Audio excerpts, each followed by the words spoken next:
Boa noite, irmãos, todos que estão aqui presentes, jovens, vocês que estão nos assistindo pelo Instagram. Nós estamos iniciando a nossa preleção, a nossa meditação na palavra, acerca desse tema tão importante que é missões. Missões é um tema importantíssimo, faz parte da nossa vida cristã. Nós somos chamados para sermos missionários, cada um de nós, cada um de vocês. Não tem como a gente escapar disso. O Senhor nos deu aquilo que nós mais precisávamos, sem merecermos, não pagamos nada, e o que nós recebemos de Cristo nós devemos também dar aos outros que ainda não conhecem essa dádiva de salvação. Nós ouvimos o pastor Heron, que foi muito interessante, o pastor Eduardo também, com a irmã Cláudia, e nós observamos a alegria que eles têm de servir ao Senhor, especificamente levando o Evangelho aos não alcançados, às pessoas que não sabem acerca da salvação em Cristo Jesus. E como é esse despertar? Como você é despertado em fazer missões? Na realidade, todos nós, quando nós recebemos Cristo como Senhor e Salvador, nós fomos chamados. Nenhum de nós escapa em relação ao chamado de passar o Evangelho para as outras pessoas. Eu me lembro muito bem do pastor Heron, quando nós estávamos estudando no seminário, ele foi meu colega de seminário, e era muito interessante observar a linha de pensamento dele e o propósito que Deus o chamou para ser missionário e o propósito que Deus colocou também em mim para ser um pastor. Ambos, tanto missionário como pastor, o pastor deve ser missionário, assim como o missionário deve ser pastor, não tem como. É óbvio que o missionário ele fica mais solto em relação a não ficar preso de certa forma, usando essa palavra, em um local restrito, pregando o Evangelho, ou ensinando, ou preparando pessoas para entender o Evangelho. Mas ele especificamente, ele direcionou a sua vida para ir para povos não alcançados. Especificamente no início ele queria pregar o Evangelho para os russos, depois ele direcionou a pregação do Evangelho para o Senegal, onde o Senegal fechou para ele, e depois ele foi para o Gâmbia, e no Gâmbia ele passou um bom tempo lá e foi perseguido, como ele falou, e a experiência foi crucial, foi uma das maiores experiências que ele passou. Nós sabemos que nós conhecemos alguns missionários fora, por exemplo, como a irmã Helene e o Rosinho, que passam grandes dificuldades. Mas como é que essas missões dá prazer àqueles que saem das suas casas, saem dos seus países e vão pregar o Evangelho intercristãs? O grito de guerra do prazer cristão é missões mundiais. Por que eu digo missões? Missões mundiais. Porque é natural do cristão ter essa ânsia, ou esse desejo, essa alegria de poder passar o Evangelho para os outros. Passar o Evangelho para os outros. E isso deve ser uma alegria. Então, pelo menos, isso deveria ser um prazer cristão, missões mundiais. Eu começo missões na minha casa, no meu lar, eu começo missões com os meus vizinhos, eu começo missões com o meu bairro, eu começo missões e continuo missões com o Estado, com o país e com outros países e com outros povos não alcançados. Para vocês terem uma ideia, eu queria passar para vocês quais são as condições para fazer missões. Tudo aqui que eu estou falando aqui inicialmente é aquilo que John Piper tenta passar para nós nesse livro tão importante, que mostra que nós devemos nos alegrar e ter prazer também em missões. E quais são as condições? Como eu posso ter missões se a primeira condição principal é sacrifício? Sacrifício porque você vai ter que fazer sacrifício de conforto, Você vai querer fazer sacrifício de segurança do lar pelos povos não alcançados do mundo. Eu troco o meu conforto, eu troco a minha segurança talvez do meu país, segurança de estar junto com minha família, segurança desse conforto pelos povos não alcançados do mundo. Agora, vamos entender que a alegria profunda que um missionário tem, como nós vimos aí, vimos até a irmã Cláudia chorando, emocionada, e ela diz: nós passamos por dificuldades. Sim, nós passamos, mas ao mesmo tempo há uma alegria profunda, e essa alegria profunda leva você a fazer sacrifícios maiores. São as alegrias que motivam a evangelização mundial.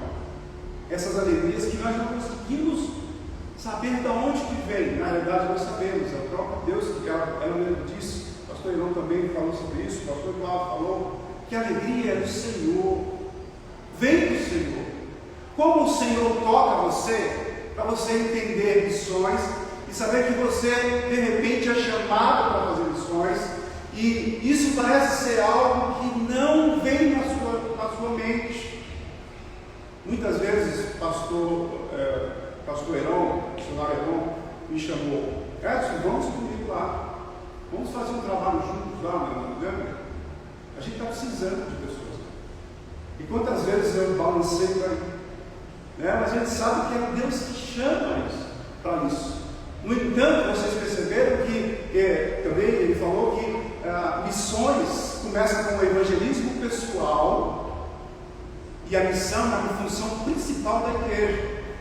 A igreja não pode perder essa visão concreta, verdadeira, da função principal da igreja, que é missões. Isso começa no seu coração, onde você entende que Deus chama você para isso. Vamos entender estatisticamente, por exemplo, alguns dados importantes que eu queria passar para vocês. Os missiólogos classificam a população mundial em categorias amplas. O mundo cristão, quando ele fala mundo cristão, é todas as pessoas que receberam Cristo como Senhor, como Salvador. 33% da população da Terra que se dizem cristãos. Esse seria o mundo C. Os que têm familiaridade com o Evangelho, que tiveram contato com o Evangelho, mas eles não são classificados como cristãos, é 42% da população mundial. 33% de cristãos, que se dizem cristãos, e 42% é o mundo B. O mundo C, 33% de cristãos. O mundo B seria aqueles que têm familiaridade com o Evangelho, tiveram contato com o Evangelho, mas eles não são classificados como cristãos. É o mundo B. Então, continuando essa estatística percentual, nós vamos ver que os que jamais teve qualquer exposição ao Evangelho é 25% aproximadamente da população mundial. Cerca de 1 bilhão e 200 bilhões de habitantes, de pessoas, que é o mundo A. Esse é o mundo A. E qual é o percentual de investimento de missões? O mundo cristão gasta, o mundo cristão é aqueles 33% de crentes que tem uma visão missionária, que deveria ter uma missão missionária, gasta 99,9% do seu dinheiro consigo mesmo. Consigo mesmo. E somente 0,09% é administrado para o mundo B. Qual o mundo B? É aqueles que tiveram contato com o Evangelho, mas não são cristãos. Agora, sobra apenas 0,01% que é gasto em alcançar os povos não alcançados no mundo A. No mundo C, os cristãos, 33%. Mundo B, Aqueles que tiveram contato com o Evangelho, é o grupo B, é aqueles 42%, e somente, a gente olhando aí o percentual do investimento, 0,01 para os povos não alcançados. Qual é o percentual de missionários dessas categorias, que estão inseridos nesses locais, que estão trabalhando para levar o Evangelho para as pessoas? O mundo árabe, embora contenha a quarta parte da população mundial, possui apenas 1% dos missionários cristãos designados para ele. Só 1% de todos os missionários estão inseridos nos povos não alcançados. Quais são os povos não alcançados? Os índios, os ribeirinhos, os muçulmanos. Esses são os povos não alcançados, que não sabem o que é verdadeiramente o Evangelho. E mais outros. Em contraste, o mundo cristão tem 33% da população da Terra e 91% dos missionários. Quer dizer, o lugar onde tem mais cristãos, que é 33%, tem mais missionários. 91% de todos os missionários estão em locais que já foram alcançados, com pessoas que já se dizem ser cristãos. Para vocês terem essa ideia, só entenderem mais ou menos como é que nós, como cristãos, estamos vivendo uma vida cristã que não deveríamos viver. Hoje, quantas pessoas você conhece do seu nível, da sua faixa etária, ou algumas pessoas na idade dos seus pais que se entregaram a missões e foram levados com alegria para fazer missões? Você conta nos dedos. Quantos jovens, quantos universitários você conhece que decidiram não ir para a universidade ou foram para a universidade, mas pensam exclusivamente em missões para atingir os povos não alcançados? Vocês conhecem algum? Qual é a motivação? Esse é o primeiro ponto que a gente vai ver, de acordo com o livreto do John Paul. Qual a motivação? Pedro disse o seguinte para Jesus, Marcos capítulo 10, versículo 28. Está lá no nosso livro. Marcos 10, 28. O que ele disse lá?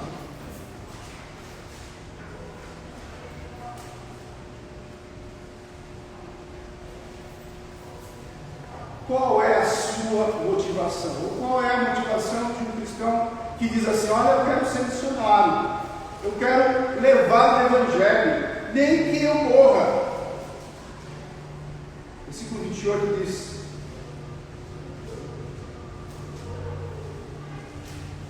Marcos 10, versículo 28 diz: eles ficaram muito admirados, dizendo entre si: sendo assim, quem pode ser salvo? Depois que Jesus disse que o rico era difícil entrar no reino dos céus. Versículo 27, que Jesus disse, olhando para eles, e disse: para os seres humanos é impossível, contudo, não para Deus, porque para Deus tudo é possível. Então Pedro, isso aí é uma discussão de financeiro. Então Pedro começou a dizer: eis que nós deixamos tudo e seguimos o Senhor. Eis que nós deixamos tudo e seguimos o Senhor. Qual foi a resposta de Jesus? Olha os versículos adiante aí. Jesus respondeu: em verdade lhes digo que não há ninguém que tenha deixado casa, irmãos, irmãs, mãe, pai, filhos ou campos por minha causa, por causa do Evangelho, que não receba já no presente 100 vezes mais casas, irmãos, irmãs, mães, filhos e campos, com perseguições, e no mundo por vir receberá a vida eterna. Como é que eu e você, nós somos motivados a deixar tudo e levar o Evangelho para um lugar tão hostil, onde eu posso morrer pregando o Evangelho? Se Jesus está falando aqui literalmente, quer dizer que eu, sendo missionário, eu vou ser um missionário rico, não é verdade? Eu vou ter muito mais, 100 vezes mais campos. Agora a gente entende que não é isso, não é essa a realidade. A gente não consegue, ou devemos entender e enxergar melhor o Evangelho e ver que é melhor, é maior do que ser rico. Só que você entende isso, eu entendo isso. Jesus está falando, ele está fazendo uma analogia, ele está dizendo o que para nós? Ele está nos motivando a sair do nosso conforto, e se eu perco tudo que eu tenho, eu vou ganhar 100 vezes mais. Olhando o exemplo maior, do maior missionário, qual foi o maior missionário? Jesus. Jesus foi o maior missionário. Saiu do seu conforto, do seu poder, e veio até nós.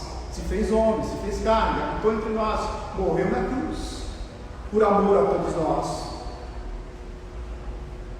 Aí, Lucas 9,58. Olha lá, Lucas 9,58. Vamos para o Evangelho de Lucas. Lucas 9,58.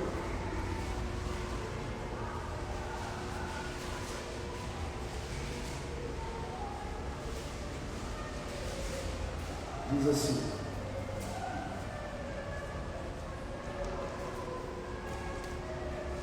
ok. Alguns discípulos chegaram para Jesus e disseram: eu vou te seguir. Vou segui-lo, antes do versículo 57. Vou segui-lo para onde quer que o Senhor for. Mas Jesus lhe respondeu: as raposas têm as suas tocas, e as aves dos céus têm seus ninhos, mas o filho do homem não tem onde reclinar a cabeça. Quando ele faz a referência das raposas, ele faz essa analogia: as aves do céu têm seus ninhos. Ele está falando também dos fariseus, dos saduceus, que eles tinham o seu conforto. Agora, o que ele está falando aqui, especial, é que eu sou sem teto, e eu sou o maior missionário do mundo, eu sou sem teto, eu não tenho nada a oferecer para vocês materialmente. Então significa que se a sua família for tirada, você será recompensado 1000 vezes, mas através de sua família espiritual, a igreja. Quantos de nós ganhamos mais irmãos, mais mães, mais família, quando nós entramos na igreja de Cristo, quando nós fomos inseridos na família de Deus? E essa é a visão que você tem como membro de uma igreja. Agora ele está falando de missão, missionário. O missionário entra na igreja, depois ele é chamado para ir para uma terra distante, deixar toda a sua família. E aí, como é que isso se encaixa? Cristo diz que Ele mesmo compensa o sacrifício. Por exemplo, se você abrir mão do afeto de sua mãe, receberá 100 vezes mais afeto de Jesus. Porque vamos imaginar, hipoteticamente, um missionário sozinho em um país distante, onde a língua é diferente, os costumes são diferentes. Ele está sozinho, isolado, talvez numa tribo, sei lá. Ele se sente solitário, porque ele procura olhar e diz: onde estão os meus irmãos? Ele começou o ministério ali, ele passa anos a fio pregando o Evangelho, traduzindo o Evangelho, e ele fica solitário. Ele só vai encontrar essa disposição, esse amor, essa alegria, mesmo na solidão, em Cristo, porque na realidade ele não está sozinho. Ele está com Cristo. E quando você está com Cristo, você tem 100 vezes mais qualquer coisa, 1000 vezes mais qualquer coisa que você imagina ter ou almeja ter nessa terra. Essa visão é uma visão clara de percepção de uma vida espiritual bem direcionada naquilo que o Senhor tem nos ensinado. A convicção que você e eu devemos ter, que mesmo em meio à tribulação, dificuldade, eu nunca estarei sozinho, porque Deus está comigo. E em missões não é diferente, porque Ele prometeu, Mateus 28:20 diz isso: estou convosco todos os dias. Não temas, eu estou com vocês todos os dias, até a consumação do século. Agora, segundo, sacrifício versus autocomiseração. Vamos lembrar que quando Jesus diz que quando Pedro diz para Jesus: eu deixei tudo para caminhar contigo, Senhor. Eu abandonei tudo. Quando Pedro está dizendo isso, aí nós lemos em Marcos, a gente percebe, ou Jesus percebe, que Pedro está fazendo uma autocomiseração, como se dissesse assim: Senhor, deixamos tudo, agora nós não temos nada aqui, estamos sofrendo pelo Senhor, eu sofro pelo Senhor, eu estou pronto a sofrer pelo Senhor. Então ele está dizendo que ele está um pouco triste, abatido por ter a possibilidade de sofrer pelo Senhor. Agora, ele entende depois, Pedro entende depois, mas à frente ele vai entender que ele não deveria ficar dizendo: olha, eu fiz tudo pelo Senhor, eu deixei tudo pelo Senhor. Às vezes nós queremos fazer isso, mas nós devemos ter cuidado com a autoconsideração. O sacrifício versus a autoconsideração. O sacrifício de servir ao Senhor em missões é algo que deixa você prazeroso, ou deve deixar você prazeroso. É algo que vai deixar você alegre em servir ao Senhor, mesmo em meio a dificuldades. Negar-se a si mesmo é privar-se de benefício inferior por um superior. O mal menor pelo bem maior. É como se na minha... Deu uma piscada aqui, eu acho que... talvez. Não está marcando aqui, então. Ok. Na minha concepção, eu entendo que se eu tenho uma vida regalada, uma vida prazerosa, vamos pensar assim, um exemplo de Heron é bem interessante: dentista, ganhava bem, tinha a sua família, esposa, filhinha pequena, a outra estava para nascer, ele era dentista, tinha uma condição financeira boa.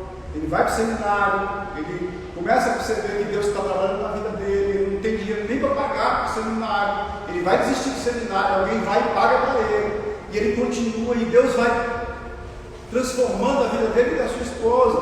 Quando chega um momento que eles não têm nada para comer, alguém chega na porta da casa dele, lá no seminário, e diz assim: olha, eu trouxe um bolo para você. E ela chora, porque nunca aconteceu isso com ela. Deus trabalhou na vida deles. E em certos momentos eles começaram a lastimar: meu Deus, não é isso? Será que não é isso que Deus está nos peneirando? Estamos tristes, estamos sofrendo. Jesus supõe que o anseio pela vida verdadeira rejeita os prazeres inferiores. Então os prazeres que nós temos são inferiores aos prazeres que devemos ter em Cristo Jesus. Essa é a alegria que é buscada, que é buscada através do próprio Deus em nós, que aparece na nossa vida sem a gente perceber. Depois a gente tem a consciência de que Deus nos supre tudo e nos dá a alegria de servir. É por isso que muitos missionários, a após vidas inteiras de grande sacrifício, disseram: eu jamais fiz sacrifício algum. Eu jamais fiz sacrifício algum. Eu não estou usando. Vocês estão me ouvindo? Eu esqueci de usar até o microfone. Vocês estão me ouvindo? Deu para ouvir tudo? Continua assim? Esqueci. Ok. Piper dá um exemplo bem interessante sobre alguns missionários. David Livingstone, o grande missionário pioneiro na África, disse aos alunos em Cambridge, na universidade, maior universidade da Inglaterra, ele disse assim: as pessoas falam do sacrifício que fiz em gastar tanto tempo da minha vida na África. Longe de mim esteja tal palavra, tal visão, tal pensamento. Não é verdadeiramente sacrifício algum, ele diz. Eu digo que é um privilégio. A ansiedade, a doença, o sofrimento ou o perigo, tanto agora quanto no futuro, de vez em quando, com ausência das conveniências e carinhos comuns desta vida, podem fazer com que paremos com que nosso espírito vacile e a alma afunde, mas que seja só por um momento, só por um momento. Tudo isso não é nada quando comparado com a alegria que será revelada em nós e por nós. Isso é uma leitura de Romanos 8:18. Eu jamais fiz sacrifício algum. O grande incentivo é o retorno do investimento, 10.000%. Você já aplicou algum valor seu na poupança ou em qualquer outra coisa que houve algum lucro, algum percentual que deu lucro para você? Esse investimento é de 10.000%. Vamos pensar em Paulo. Para Paulo, tudo que era considerado lucro, na realidade era perda, né? Por causa da sublimidade do conhecimento de Cristo Jesus. A gente vê isso em Filipenses capítulo 3, versículo 17, versículos 7, 8 e 10. Missões é o transbordar automático do amor de Cristo. Ele dá um segundo exemplo de Samuel Zwemer. Ele foi com a família no Golfo Pérsico evangelizar os muçulmanos e ele perdeu logo 2 filhas. As 2 filhas que ele tem, ele perdeu lá evangelizando os muçulmanos. Seu trabalho, em grande parte, foi considerado infrutífero. Mesmo assim, depois de 50 anos, ele disse: a alegria pura de tudo que aconteceu volta à memória. Você já pensou passar 50 anos evangelizando e não conseguir alcançar as almas que ele almejava alcançar? E aí você pensa assim, alguém que olha de fora diz assim: olha, esse trabalho foi desnecessário, foi infrutífero. Não! E durante todo esse tempo, ele pregou o Evangelho. Quando foi outro para pegar, continuar, foi colher os frutos. A gente não imagina como isso acontece, só Deus faz isso na vida. E ele diz assim: eu repetiria tudo outra vez, jubilosamente. Perdeu 2 filhos, mas mesmo assim ele disse: olha, foi algo prazeroso, que eu repetiria, e se acontecesse da mesma forma, ainda eu me sentiria alegre. Missionários não são heróis, mas mesmo em meio ao sofrimento, decepção, perda, foi superado pela promessa superior de tudo o que Deus é para eles em Jesus. E por último, Jim Elliot e seus 4 companheiros missionários foram mortos tentando evangelizar os Aucas, os índios lá do Equador. Eles foram mortos porque chegaram, entraram na tribo, pregaram o evangelho e eles foram mortos. Todos eles. 4 jovens esposas perderam seus maridos e 9 crianças perderam seus pais. Elizabeth Elliot, a esposa dele, escreveu que o mundo chamou de tragédia, de pesadelo. Mas ela acrescentou: o mundo não compreendeu a verdade da segunda frase da profissão de Jim Elliot. A frase é bem conhecida, todos nós conhecemos: não é tolo quem entrega o que não pode reter para ganhar o que não pode perder. Não é tolo, vou repetir, aquele que entrega o que não pode reter para ganhar o que não pode perder. Então, quando eu recebo Cristo como meu Senhor e Salvador, quando eu recebo o Evangelho da salvação, eu não posso ficar com isso. Eu tenho que entregar. Eu ganhei, eu tenho que entregar. Eu não posso reter para mim mesmo. Eu não posso dizer assim: agora eu sou crente, eu sou cristão, eu sou salvo, eu sou filho de Deus e agora eu vou viver uma vida revelada. Eu vou sentar no banco, ouvir o Evangelho e pronto. Eu não posso fazer isso. Eu preciso me entregar a Deus, para Deus fazer algo na minha vida, para que eu seja um instrumento nas mãos dele, para fazer a diferença e me sentir satisfeito, alegre, jubiloso, prazeroso em fazer aquilo que Deus me chamou para fazer. Então eu posso entregar aquilo que eu não vou perder. Porque eu entregando o Evangelho, entregando a salvação que eu recebi, eu não vou perder a minha salvação. Por isso eu me alegro em fazer missões, em evangelizar as pessoas. Porque quando eu evangelizo, eu me sinto alegre. Você já percebeu quando você está falando de Cristo para alguém, como você se sente alegre? Como é empolgante você querer falar e falar e falar mais e tentar abrir o coração daquela pessoa, abrir a mente dela, colocar o Evangelho lá, para que elas possam entender, e você chega ao ponto de achar que você pode fazer isso. Mas é o próprio Espírito de Deus que faz. Mas a alegria está em reconhecer isso, porque você é somente um instrumento na mão do Senhor que vai levar aquilo que mais aquela pessoa precisa. Salvação em Cristo Jesus. O mundo está perdido e nós não fazemos absolutamente nada para levar o Evangelho para as pessoas que estão do nosso lado. Muitas vezes nós não falamos não dizemos nada sobre o Evangelho que eu recebi, mas eu não consigo passar para o outro. Como pode?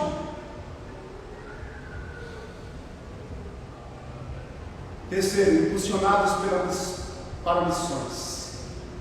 À luz de tal desafio,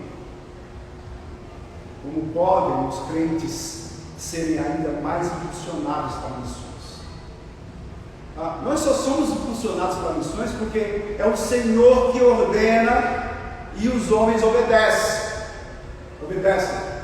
Quando o Senhor me chamou para uma missão de ser pastor de uma igreja, eu não tinha como eu não resistir. Não tinha como. Como é que eu vou fazer? Vou deixar meu emprego, vou deixar minhas coisas. Como é que eu vou sustentar minha família? Como é que eu vou fazer isso, aquilo? Indo para o seminário, estudando integralmente, sem ter sustento nenhum. Como é que eu vou fazer isso? Deus faz.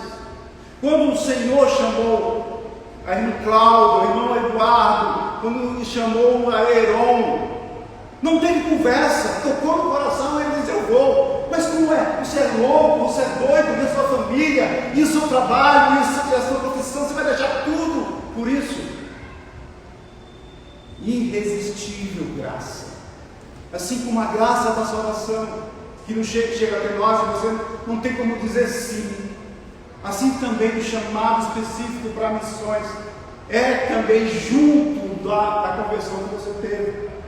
Naquele momento, quando você recebeu Cristo como Senhor e Salvador, você foi comissionado também a levar o Evangelho para as pessoas que não entendem como você não entendia. É o Senhor que chama e os homens o seguem. Quem pode fugir de alguém como ele? Quem pode fugir do poder de Deus.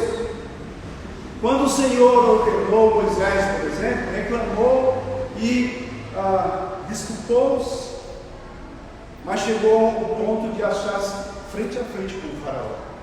Jeremias, por exemplo, resolveu jamais voltar a proferir uma palavra da parte do Senhor. Somente para sentir aquela palavra como um fogo em seus ossos, de forma que precisou sair de fora. Jonas tentou escapar da vontade de Deus para a sua vida, mas acabou se achando no ventre do peixe, chamando para fazer a tarefa que Deus lhe designou. Pedro negou o seu Senhor. Saulo tentou aniquilar a igreja recém-nascida, porém tornaram-se os maiores de todos os pecadores, anunciando o Evangelho primeiro aos judeus, depois aos gentios, a nós. Quando refletimos com mais atenção, vemos que a soberania absoluta de Deus, mesmo no que se refere a chamar e salvar pecadores, não constitui um empecilho para missões mundiais, e sim um encorajamento, visto que Deus separou um povo para si mesmo e que o Filho dele derramou seu precioso sangue pelos eleitos. A colheita está assegurada. Os campos estão brancos para a colheita. O Senhor diz: basta vocês irem e colher. O Senhor possui seu povo eleito em cada nação. Cada nação tem seu povo eleito. Não importa você achar que em Nínive não tem nenhum eleito. Jonas achou isso, e toda a Nínive se converteu ao Senhor. Você não pode achar que a China ou um país como a Coreia do Norte não tem eleito. Poderia ser até o chefe da nação ser um eleito, nós não sabemos. Cada nação tem seu eleito. No entanto, nós sabemos que ele não se satisfaz com nada menos do que a redenção de todos eles. Deus vai redimir todos aqueles que Ele elegeu, e cabe a cada um de nós levar o Evangelho para despertar nos corações daqueles que foram chamados por Deus para serem salvos. Nós somos instrumentos nas mãos do Senhor. Os anjos anelavam conhecer isso que você conhece. Os anjos prescutavam e achavam que, olha, como eu queria estar no lugar desses homens para pregar o verdadeiro Evangelho da salvação. No entanto, nós fomos chamados, nós negligenciamos muitas vezes, porque nós não conseguimos achar a alegria de poder proclamar o Evangelho para as outras pessoas. Você recebeu Cristo como Senhor e Salvador? Você nasceu de novo realmente? Você sentiu que algo fez morada na sua vida? Algo fez diferença na sua vida? E esse algo nada mais é do que o próprio Deus morando em você, direcionando você, dando sabedoria a você, dando alegria a você? Ou você ainda acha que as coisas deste mundo são melhores? As coisas passageiras desse mundo são melhores do que as coisas do atual? Será que você sente prazer nas coisas deste mundo mais do que nas coisas do Senhor? Será que quando a gente vai para a igreja, nós vamos jubilosos com alegria? Eis que vou à casa do Senhor, estou alegre por isso, vou louvando ao Senhor desde o momento em que acordo pela manhã e sei que aquele dia é o dia de louvar ao Senhor. Ou mesmo na segunda, quando termino de louvar, eu anelo e espero que chegue logo o dia de eu louvar ao Senhor. O que falta na nossa vida é entender que Cristo é acima de todas as coisas para nós. Em primeiro lugar é Deus. Em primeiro lugar é prioridade na minha vida. Enquanto eu não enxergar a prioridade que é Deus, eu vou viver uma vida sofrida, uma vida triste, amargurada, com altos e baixos constantemente. Não vou crescer no Evangelho e não vou entender que o prazer, também em missões, é algo que me dá muita alegria. John Piper escreveu Alegre Seus Povos, o primeiro livro praticamente que ele escreveu. Ele disse uma vez na sua pregação que ele disse que só escreveu um livro, e desse livro ele fez todos os outros livros. Por quê? Você vê que a ênfase de John Piper é missões. Na igreja dele, ele desafia os milionários ricos a dispor de seus materiais ou suas riquezas para missões. Ele desafia o estado em que ele está inserido. Ele desafia a nação. Ele não só desafia a nação, mas ele desafia o mundo todo a se dispor para o Evangelho, para pregar o Evangelho a toda criatura. Se alegre em servir ao Senhor. Se alegre em ser servo do Senhor. Se alegre em ser alcançado pelo Senhor. Em todos esses pontos importantes que nós vimos nesse livreto de John Piper, nós podemos ter a certeza de que o que nos dá prazer é as coisas lá do alto, porque as coisas aqui da terra são passageiras, são efêmeras, é pouco, é muito pouco, é como uma neblina que passa, que acaba. A nossa vida é assim.